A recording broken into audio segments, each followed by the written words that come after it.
팔복이라는 세상의 모든 가치 체계를 전복시키는 하나님 나라의 대헌장을 장엄하게 선포하신 예수님께서는 이제 그 복을 받은 자들이 구체적으로 이 세상의 역사 속에서 어떤 존재로 살아가야 하는지에 대한 심오한 가르침으로 넘어가십니다. 만일 팔복이 하나님 나라 백성의 내면적 정체성, 즉 그들의 새로운 존재에 관한 하늘의 선언이었다면 곧이어 주어지는 소금과 빛의 비유는 그 존재로부터 필연적으로 흘러나오는 외적인 영향력, 즉 그들의 거룩한 역할에 관한 땅의 명령이라고 할 수 있습니다. 이 둘은 결코 분리될 수 없는 하나의 실체로서 심령이 가난하고 애통하며 온유한 그 내면의 성품은 반드시 소금과 빛이라는 외적인 모습으로 드러나며 세상과 관계를 맺게 되어 있기 때문입니다.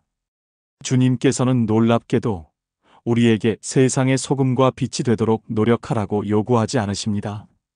오히려 그분께서는 이미 팔복의 사람으로 살아가는 너희는 세상의 소금이고 너희는 세상의 빛이라고 흔들리지 않는 목소리로 단호하게 선언하십니다.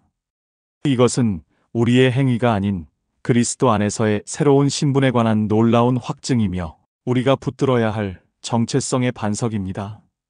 따라서 우리가 던져야 할 질문은 우리가 과연 어떻게 소금과 빛이 될 수 있느냐가 아니라 이미 소금과 빛으로 부름받은 우리가 어떻게 그 본연의 맛과 고유한 빛을 잃어버리지 않고 이 어두운 세상 속에서 살아갈 수 있느냐에 관한 처절한 물음이 되어야 할 것입니다.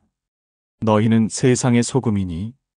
예수님 당시의 고대 근동 세계에서 소금은 오늘날 우리가 생각하는 것보다 훨씬 더 귀하고 다층적인 의미를 지닌 전략적인 물질이었습니다.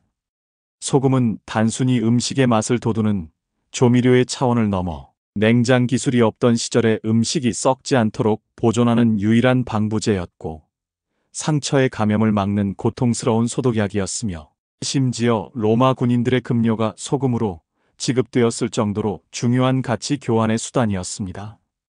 이 모든 기능의 본질적인 공통점은 소금이 그것이 들어가는 대상과 근본적으로 다르다는 명백한 사실에 근거합니다. 소금은 썩어가는 고기와 친밀하게 섞이지만 결코 고기 자체가 되지 않으며 무미건조한 음식에 깊이 녹아들지만 음식과 완전히 동일시되지 않습니다. 바로 그 고유하고도 독특한 짠맛, 즉 세상과 구별되는 거룩한 본질을 잃지 않을 때에만 소금은 자신의 역할을 온전히 수행할 수 있습니다. 예수님께서 우리를 세상의 소금이라고 부르셨을 때 그 말씀의 핵심은 바로 이 세상 속에서의 거룩한 구별됨에 있습니다. 우리는 세상을 등지고 산으로 들어가는 분리주의자가 아니라 세상 한복판으로 깊이 들어가야 하지만 동시에 세상의 부패한 가치관과 방식에 결코 동화되어서는 안 됩니다. C.S. 루이스가 역설했듯이 기독교 신앙은 세상의 다른 철학이나 종교보다 조금 더 나은 버전이 아니라 전혀 다른 차원에서 온 새로운 종류의 것이며 바로 이 질적인 다름이야말로 세상을 변화시키는 능력의 원천입니다. 소금이 만일 그 맛을 잃으면 무엇으로 짜게 하리요? 후에는 아무 쓸데없어. 다만 밖에 버려져 사람에게 밟힐 뿐이니라. 주님께서 던지시는 이 서늘한 질문은 안일함에 빠져있는 우리 영혼을 향한 가장 강력하고도 엄중한 경고의 말씀입니다. 맛을 잃은 소금, 즉 짠맛이라는 자신의 본질적인 정체성을 상실한 소금은 더 이상 소금으로서의 존재 가치가 없으며 결국 아무 쓸모가 없어 밖에 버려져 사람들에게 짓밟히는 비참한 운명을 맞게 될 뿐이라고 주님은 단언하십니다. 그렇다면 소금은 어떻게 그 고유한 맛을 잃게 되는 것입니까? 그것은 다른 불순물들과 오랫동안 섞여 그 농도가 희석될 때입니다. 그리스도인이 자신의 영적인 짠맛을 잃어버리는 순간은 세상의 가치관과 교묘하게 타협하고 하나님의 절대적인 진리의 기준을 시대에 따라 변하는 상대적인 것으로 여기기 시작할 때입니다. 세상의 인정을 받고 더 많은 사람들에게 현실적이고 매력적으로 보이고자 하는 유혹에 넘어가 복음의 날카로운 모서리를 스스로 갈아내고 세속적인 지혜와 편리주의와 뒤섞을 때 우리는 급격하게 짠맛을 잃어버리게 됩니다. 헨리 나우에는 현대 교회가 세상 속에서 영향력을 가지려는 욕망 때문에 오히려 세상과 전혀 구별되지 않는 무기력한 존재가 되어버리는 비극적인 위험에 처해 있다고 평생에 걸쳐 경고했습니다. 우리는 세상에 영향을 주기 위해 세상처럼 되어야 한다고 착각하지만 바로 그 순간 우리는 세상에 영향을 줄 수 있는 유일한 무기인 거룩한 다름을 상실하게 되는 자기 모순에 빠집니다.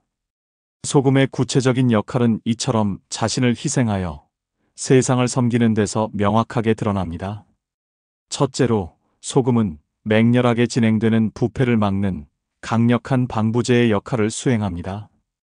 인간의 죄와 끝없는 이기심으로 가득한 이 세상은 영적인 엔트로피 법칙에 따라 끊임없이 썩어가고 있으며 그 종말을 향해 달려가고 있습니다. 그리스도인은 바로 그 세상의 부패 속도를 늦추고 하나님의 창조 세계에 남아있는 생명과 선함을 보존하는 거룩한 책임을 위임받은 존재입니다. 이것은 단순히 개인적인 경건 생활에 만족하며 자기 의에 머무는 것을 의미하는 것이 결코 아닙니다. 그것은 사회의 구조적인 불의와 뿌리 깊은 거짓, 억압과 차별에 맞서 진리의 목소리를 내는 용기이며 정직과 성실, 그리고 희생적인 사랑의 삶을 통해 세상의 가장 어둡고 낮은 구석에 하나님의 공의를 드러내는 구체적인 실천입니다. 둘째로 소금은 무미건조한 음식에 깊은 맛과 풍미를 더하는 조미료의 역할을 합니다. 하나님을 떠난 세상의 삶은 화려해 보일지라도 결국 깊은 허무와 무의미로 귀결될 수밖에 없습니다. 그리스도인의 삶은 바로 이 무미건조한 세상의 하나님 나라의 풍성하고도 다채로운 맛, 즉 세상이 줄 수 없는 참된 기쁨과 흔들리지 않는 평안, 조건 없는 감사와 죽음을 넘어서는 소망의 맛을 더해야 합니다. 이 모든 역할은 소금이 묵묵히 음식에 완전히 녹아들어 자신을 희생하고 내어줄 때 비로소 가능해집니다. 드러나지 않는 곳에서 이름도 없이 빛도 없이 자신을 온전히 희생하여 세상을 거룩하게 만들고 그 본연의 맛을 회복시키는 것, 그것이야말로 소금으로 부름받은 우리에게 주어진 가장 영광스러운 사명이라 할 수 있습니다. 너희는 세상의 빛이라 산 위에 있는 동네가 숨겨지지 못할 것이요. 만일 소금의 비유가 우리의 내적인 본질과 세상과의 구별됨을 강조하는 말씀이었다면 이어지는 빛의 비유는 우리의 외적인 드러남과 그 영향력의 가시성을 강조하는 말씀입니다. 예수님께서는 우리의 존재를 어둠 속에서 홀로 희미하게 빛나는 하나의 작은 등불이 아니라 높은 산 꼭대기에 세워져 있어 어느 방향에서든 누구의 눈에나 띌 수밖에 없는 거대한 도시, 즉 산 위에 있는 동네에 비유하십니다. 이 비유의 핵심은 빛이 가진 본질적인 속성, 즉 숨길 수 없음과 공개성에 있습니다. 빛은 스스로를 감출 수 없습니다.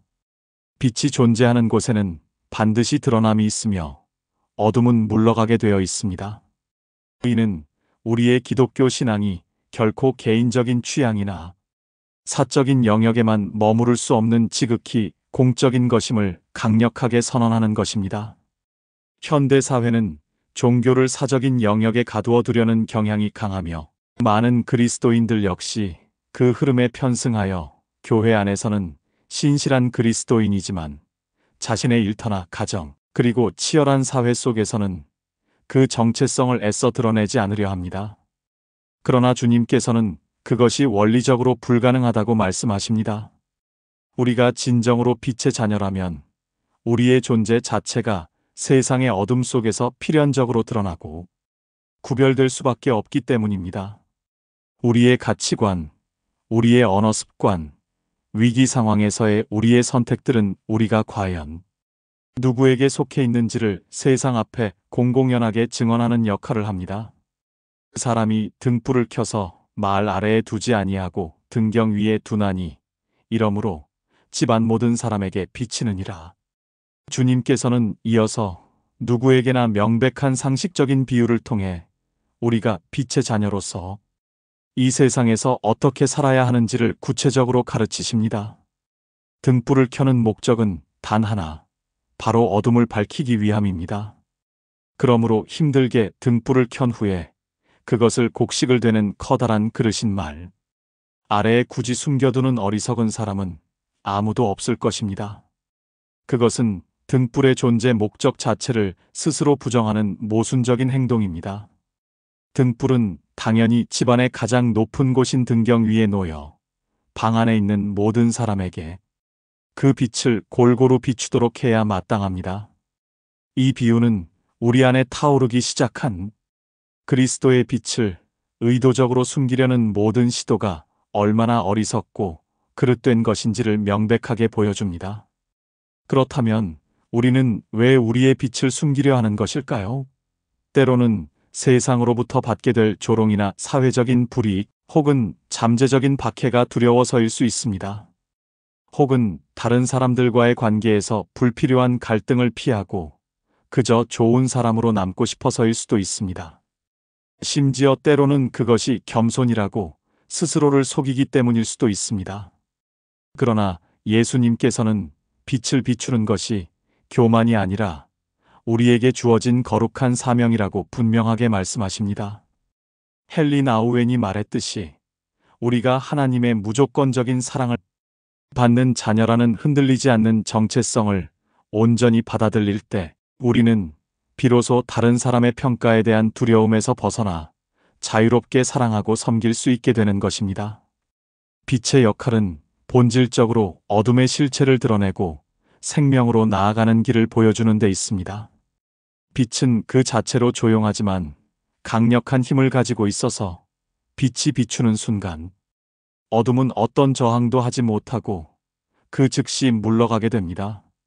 마찬가지로 그리스도인의 거룩한 삶은 그 존재 자체만으로도 세상의 어둠, 즉 인간 내면의 죄와 사회 구조적인 거짓, 그리고 온갖 종류의 위선을 드러내는 역할을 합니다. 이것이 바로 세상이 빛을 본능적으로 미워하고 거부하는 이유입니다. 요한복음이 증언하듯이 사람들은 자신의 어두운 행위가 드러나는 것을 원치 않기 때문에 빛보다 어둠을 더 사랑하는 경향이 있습니다.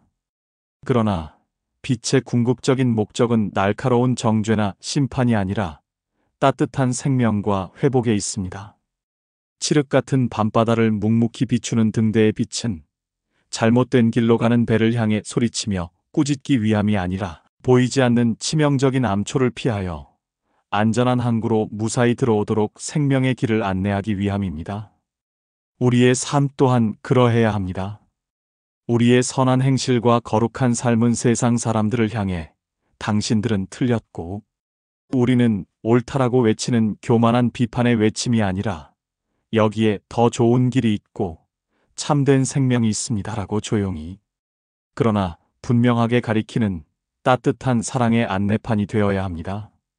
여기서 우리가 반드시 기억해야 할 중요한 신학적 진실은 우리가 빛의 근원이 아니라 빛의 반사체라는 겸손한 자기인식입니다. 요한복음에서 예수님께서는 오직 자신만이 나는 세상의 빛이라고 단호하게 선언하셨습니다. 우주 가운데 유일한 빛의 근원은 창조주이신 예수 그리스도 한 분뿐이십니다. 우리는 스스로 빛을 발하는 강력한 태양이 아니라 그 태양의 빛을 온유하게 반사하여 어두운 밤을 비추는 달과 같은 존재에 불과합니다. 따라서 우리의 가장 중요한 역할은 우리 자신을 어떻게든 더 밝게 만들려고 애쓰는 것이 아니라 참된 빛이신 예수 그리스도를 더 선명하고 아름답게 반사할 수 있도록 우리 자신이라는 거울을 날마다 깨끗하게 닦고 그분 앞에 올바른 위치를 지키는 것입니다. C.S. 루이스는 그리스도인의 삶이란 그리스도께서 우리 안에 친히 들어와 사시면서 그분의 신적인 생명을 우리의 인격을 통해 나타내시는 신비로운 과정이라고 탁월하게 설명했습니다.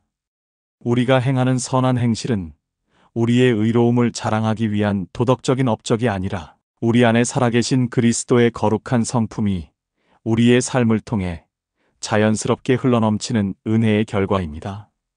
이 사실을 깊이 깨달을 때 우리는 그리스도인의 삶에서 마주하는 두 가지 큰 유혹으로부터 자유로워질 수 있습니다.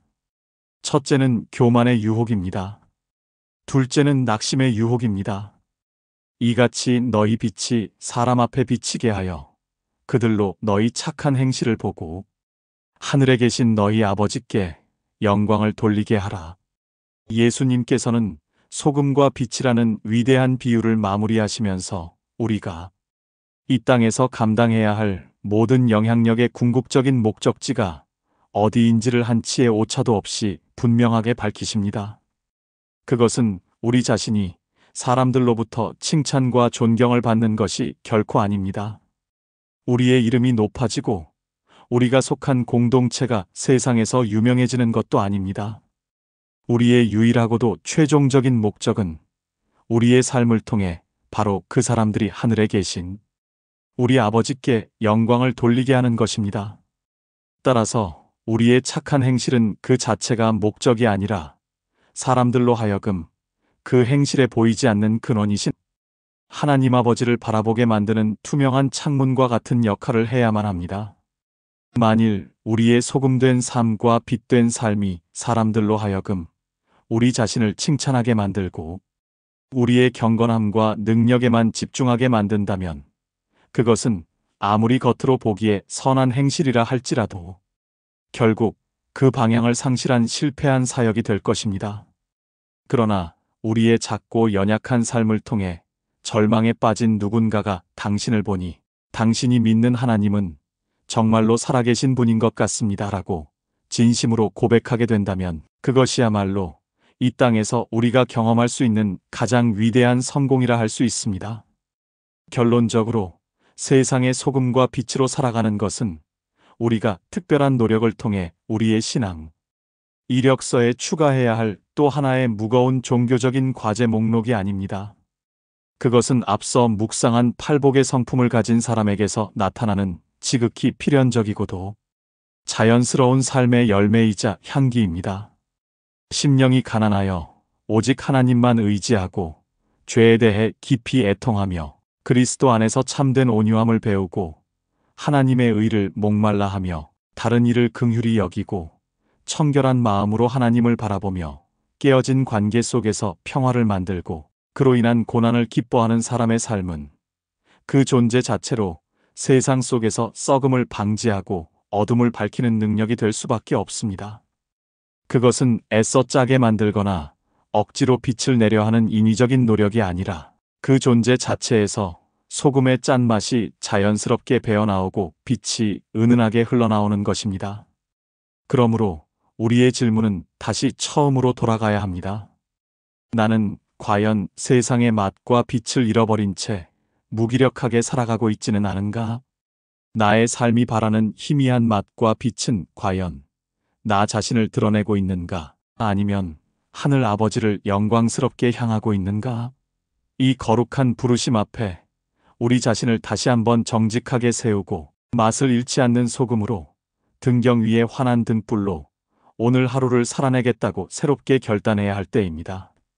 빛의 근원이시며 세상의 소금이신 하나님 아버지, 오늘 저희를 세상의 소금과 빛으로 불러주신 그 영광스럽고도 무거운 부르심 앞에 다시 섭니다.